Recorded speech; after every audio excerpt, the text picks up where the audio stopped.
a little bit about the Flint Roller Derby and how it all got started and how you became involved. Okay, how it all got started. It started before me.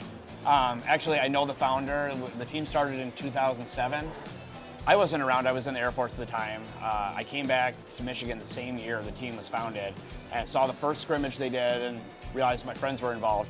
So I was a fan for a few years, and then in 2010, 3 years after being a fan, I decided, I'd been wanting to for a while. I was like, this is really cool. Like I don't know how to ask, but it finally showed up. They had a recruitment and I showed up and I came on skates and I was going to be a referee for the league. Within about 2 months, they had asked me to start training and help coaching. And me and another guy, Mike, took over coaching the team that my first year. It's been like a roller coaster, like waves. We got really big. We had 2 big teams for a while. In 2014, we kind of reinvented ourselves and really wanted to become a competitive team. We had this idea of building the team up, putting the team first instead of ourselves. And we went to our state tournament that year and got second place. We went on the next year and won the state tournament. Right before COVID, we played our first season in ranked games for the organization, and we debuted at 124 in the world out of 450-ish teams. Wow. And one season, and then COVID happened, and our sport stopped, like just straight stopped for 3 years before it really picked up. Like this was our first competitive season back. How does that feel, finally being back to have a full competitive schedule after such a long delay?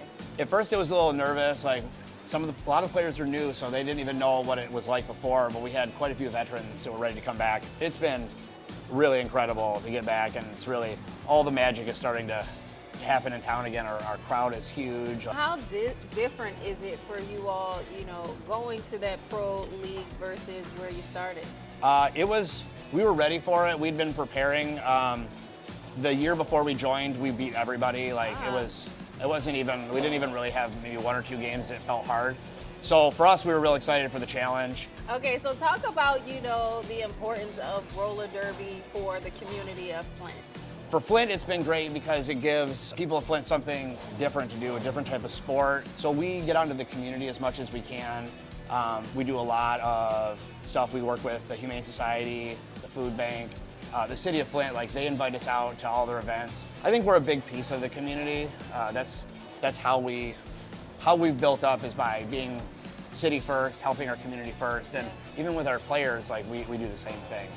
Okay, well tell folks how they can reach you guys. All right, so a couple ways you can get a hold of us.